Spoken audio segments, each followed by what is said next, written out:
शिरोळ शहरातील कल्लेश्वर तलाव परिसरात छत्रपती शिवाजी महाराजांचा अश्वरूढ पुतळा आणि भव्य ऐतिहासिक शिवस्मारक उभारण्याचा निर्णय घेण्यात आला।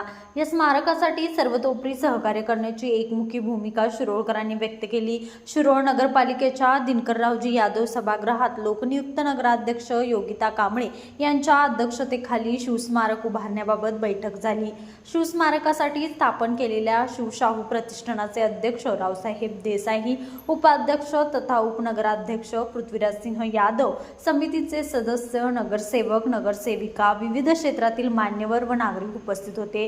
प्रतिष्ठानचे सचिव अविनाश उर्फ पांडुरंग माने यांनी स्वागत केले। पृथ्वीराज सिंह यादव यांनी प्रास्ताविकात शिवशाहू प्रतिष्ठानला शासनाची मान्यता मिळाल्याचे सांगितले। नागरिकांच्या सूचनांचा विचार करून ऐतिहासिक स्वरूपाचे शिवस्मारक उभारण्यात येणार असल्याचे त्यांनी स्पष्ट केले। प्रस्तावित आराखड्यात छत्रपती शिवाजी महाराजांचा अश्वरूढ पुतळा, संग्रहालय, अभ्यासिका, बैठक व्यवस्था तसेच अन्य सुविधांचा समावेश आहे। स्मारकासाठी आवश्यक निधी मिळण्यासाठी शासन दरबारी सामूहिक प्रयत्न करण्यात येणार असल्याचेही यादव यांनी सांगितले। आर्किटेक्ट विवेकानंद मुळीक यांनी तयार केलेल्या शिवस्मारकाच्या आराखड्याचे चित्रफितीद्वारे सादरीकरण करण्यात आले। कल्लेश्वर तलावात स्मारक उभारण्याच्या प्रस्तावाला बैठकीत सर्वानुमते मान्यता देण्यात आली।